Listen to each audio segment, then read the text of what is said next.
নমস্কার বন্ধুরা, সারা দিনের শরীরটাকে ঝরঝরে রাখার জন্য আজকে একটা খুব সুন্দর ইউনিক রেসিপি নিয়ে, সিম্পল রেসিপি নিয়ে আপনাদের কাছে চলে আসলাম। কাছে দূরে যে যেখান থেকে আমার ভিডিওটি দেখছেন, আশা করি সবাই ভালো আছেন, সুস্থ আছেন। ফুলকপি আর গাজর আর আলু দিয়ে এত সুন্দর একটা রেসিপি তৈরি করব, না ভাত না রুটি, শুধু এটাই খান, দেখবেন শরীরটা একদম ঝরঝরে থাকবে। তার জন্য সবার প্রথমে আমি একটুখানি ফুটন্ত গরম জলের মধ্যে একটুখানি দিয়ে দিলাম আলু, একটুখানি দিয়ে দিলাম গাজর, দুটোকে খুব ভালো করে একটুখানি ফুটিয়ে নেব সামান্য একটুখানি নুন দিয়ে। এবং এটা সেদ্ধটা হবে এরকম 70 থেকে 80% অংশই কিন্তু এর মধ্যে সেদ্ধ হয়ে যাবে। তো এরকমভাবে যখন অর্ধেক সেদ্ধ হয়েছে, তার মধ্যে কেটে রাখা ফুলকপিটা অ্যাড করব, এটাকেও ঢেকে রাখবো। সব মিলিয়ে পুরো অংশটা 70 থেকে 80% কিন্তু এরকমভাবে সেদ্ধ হয়ে যাবে। এবার এটা যখন সেদ্ধ হয়ে গেছে, এবার এটাকে পুরোপুরি ঠান্ডা জলে খুব ভালো করে ক্লিন করে নিয়ে, পরিষ্কার করে নিয়ে এবার এটাকে একদম ছেঁকে রাখবো। এবার কড়ার মধ্যে আমি তেল দিয়ে দিলাম, তেলটাকে একটুখানি গরম করে নেব। গরম করে নেওয়ার পরে এর মধ্যে একটুখানি ছোলার ডাল, একটুখানি এখানে আমি মুগ ডাল দিয়ে দিলাম। দুটো ডাল দিয়ে দেওয়ার পরে এটাকে একটুখানি ভাজা করে নেব। এই যে জিনিসটা আমি তৈরি করছি, এবার কিন্তু সবার প্রথমে এর একটা গ্রেভি তৈরি হচ্ছে। দুটো ডালকে এরকমভাবে তেলের মধ্যে একটুখানি ভাজা করব ততক্ষণ পর্যন্ত, যতক্ষণ না পর্যন্ত মুগ ডালটা থেকে একটা খুব সুন্দর গন্ধ না আসে। এটা সোনা মুগের ডাল, তো এটা থেকে একটা খুব সুন্দর গন্ধ আসবে। কিছু রসুন আমি এর মধ্যে অ্যাড করলাম, যেটা শরীরের জন্যও ভালো। এবং রসুনটা দেওয়ার পরে কিন্তু এটাকে খুব বেশি কড়া ভাজা করব না। রসুনটাকে একবার দুবার নাড়াচাড়া করার পরেই আমি টমেটো এর মধ্যে দিয়ে দিলাম। টমেটো এক্ষেত্রে কিন্তু একটু বেশি লাগবে, মোটামুটি 2 কাপ মতো টমেটো দিলে বেশি ভালো হয়। তো এরকমভাবে কিন্তু টমেটোটা দিয়ে টমেটোটাকেও আমি খুব ভালো করে নাড়াচাড়া করে নিচ্ছি। যারা তেল খেতে একটু বেশি ভালোবাসেন, তারাও কিন্তু এখানে তেলটা কম ব্যবহার করেই কিন্তু খুব সুন্দর একটা টেস্ট নিয়ে আসতে পারবেন। তো এরকমভাবে টমেটোটাকে নাড়াচাড়া করে একদম দেখুন ভাজা ভাজা মতো করে নিচ্ছি। এইরকমভাবে কিন্তু ভাজাটা তৈরি করে নিতে হবে। টমেটোর ডালগুলো যখন এরকমভাবে দেখুন খুব সুন্দরভাবে একদম পারফেক্ট ভাজা ভাজা হয়েছে, টমেটোটা একটু মজে এসছে এবং এটা কিন্তু খুব সুন্দর একটা গন্ধের গ্রেভি নিয়ে আসবে, একটু অন্যরকম টেস্টের গ্রেভি নিয়ে আসবে। তো আমি এইরকমভাবে এটাকে তৈরি করে নিলাম, ঠান্ডা করে এর একটা আমি পেস্ট তৈরি করে নিচ্ছি। কড়ার মধ্যে এবার একটুখানি তেল দিয়ে দিলাম, তেল দিয়ে দেওয়ার পরে এবার এর মধ্যে আমি একটুখানি সর্ষে ফোড়ন দেবো, একটা শুকনো লঙ্কা আমি ফোড়ন দেবো, কারি পাতা ফোড়ন দেবো আর বাদাম ফোড়ন দেবো। দেওয়ার পরে এটাকে খুব ভালো করে নাড়াচাড়া করব এবং এটাকে একদম ভাজা ভাজা করব ততক্ষণ পর্যন্ত যতক্ষণ না পর্যন্ত সর্ষেটার কালারটা চেঞ্জ হয়ে যায় এবং এটা ফাটতে শুরু করবে। তো সর্ষে মূলত কড়ার মধ্যে কড়াই তেলের মধ্যে পড়লেই কিন্তু ফাটতে শুরু করে। তো এটা যখন হয়ে গেল, এবার এর মধ্যে আমি পেঁয়াজ দিয়ে দিলাম। পেঁয়াজ দিয়ে পেঁয়াজটাকে একটুখানি ছোট ছোট করে কেটে নিয়েছি। এবার এটাকেও খুব ভালো করে নাড়াচাড়া করে একদম ভাজা ভাজা মতো করে নেব। এটা একদিকে আমার পেঁয়াজটাকে ভাজা ভাজাও হবে, একদিকে পেঁয়াজটা একটুখানি নরমও হবে। এইরকমভাবে কিন্তু এটাকে খুব ভালো করে নাড়াচাড়া করে করে করে করে কিন্তু এটাকে একদম নরম করে নিয়ে আসতে হবে।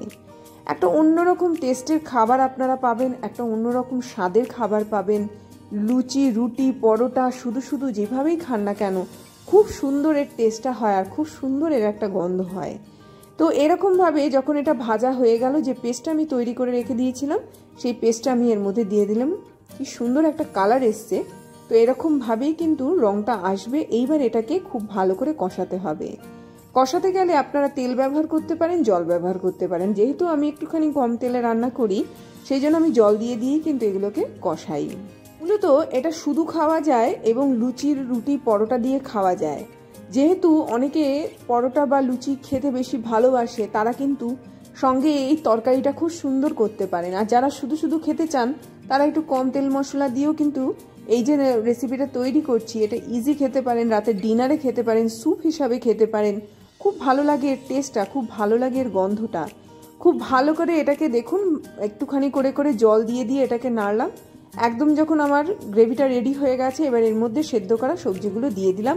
সবজিকে কোনো অবস্থাতেই আমি এখানে ভাজলাম না, তাহলে বুঝতেই পারছেন এটা একটা হেলদি খাবার, সুস্বাদু খাবার এবং এটা একদম অন্যরকম টেস্টের খাবার। তো এরকমভাবে ফুলকপিটা দিয়ে গ্রেভিটাকে খুব ভালো করে মাখিয়ে নিলাম। একটুখানি টমেটো সস দিয়ে দিলাম, কয়েকটা এখানে আমি কিশমিশ ব্যবহার করলাম। দেওয়ার পরে এটাকে আবারও খুব ভালো করে নাড়াচাড়া করব, একদম মাখা মাখা করে নিয়ে আসবো, একদম ভাজা ভাজা করে নিয়ে আসবো।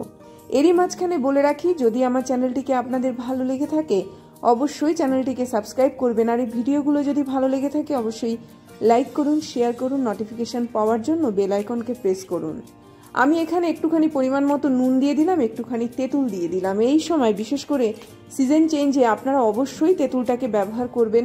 তেঁতুল শরীরের ইমিউন পাওয়ারটাকে অনেকটা পরিমাণে স্ট্রং রাখে। শরীরের নানা ধরনের ব্যাকটেরিয়া যখন আক্রমণ করে শরীরের ভেতরে, এই তেঁতুলের কাঁধ কিন্তু শরীরটাকে অনেক বেশি ঝরঝরে রাখবে, সেগুলোকে ব্যাকটেরিয়াগুলোকে দূরে সরিয়ে রাখবে। বিশেষ করে যখন আমরা ফুচকা খাই, এই তেঁতুলের জলটা কিন্তু খুব ভালো আকারে উপকারী। মশলা ছাড়া যদি তেঁতুলের জল আপনারা খেতে পারেন, অনেক ধরনের রোগ থেকে কিন্তু আপনারা বেঁচে যাবেন। তো এরকমভাবে তেঁতুলটা দেওয়ার পরে এটাকে আমি ঢেকে রাখবো ততক্ষণ পর্যন্ত যতক্ষণ না সবজিটা সেদ্ধ হচ্ছে। একদম রেডি হয়ে গেল, একদম অন্য স্টাইলের। একটু কাঁচা লঙ্কা দিয়ে দিলাম, একটু ঝাল ঝাল হলে ভালো লাগে। আপনারা যদি মনে করেন একটুখানি গোলমরিচের গুঁড়ো এখানে ব্যবহার করতে পারেন। একটুখানি আপনারা আটার যে নুডলস হয় সেটা সেদ্ধ করেও কিন্তু এর মধ্যে দিয়ে দিতে পারেন।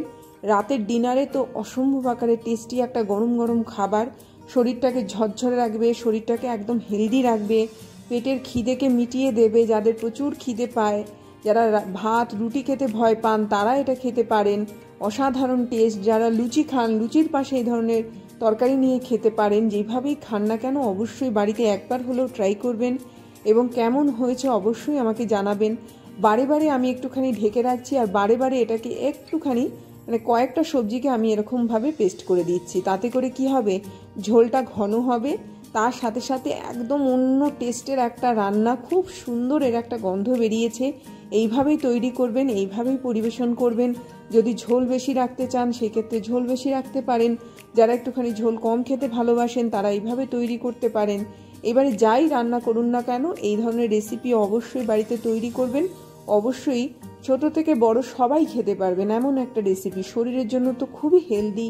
বিভিন্ন ধরনের সবজি দিয়ে এই ধরনের রেসিপি যদি আপনারা তৈরি করেন, অথচ কত সিম্পলভাবে, তো শরীরটা তো অন্যরকম কথা বলবে এবং ঝরঝরে থাকবে। যাদের একটুখানি সুগারে ভয় হয় বা যারা ধরুন জীবনের শুরু থেকে এই ধরনের খাবারগুলোকে খেতে ভালোবাসেন, তারা কিন্তু অনায়াসে বানাতে পারেন। এগুলো সুগারকেও দূরে রাখবে, যেহেতু এর মধ্যে শর্করার পরিমাণটা অনেকটা পরিমাণে কম। তার সাথে সাথে শরীরটাকে একদম হেলদি রাখবে, রোগ প্রতিরোধ ক্ষমতা বাড়িয়ে তুলবে।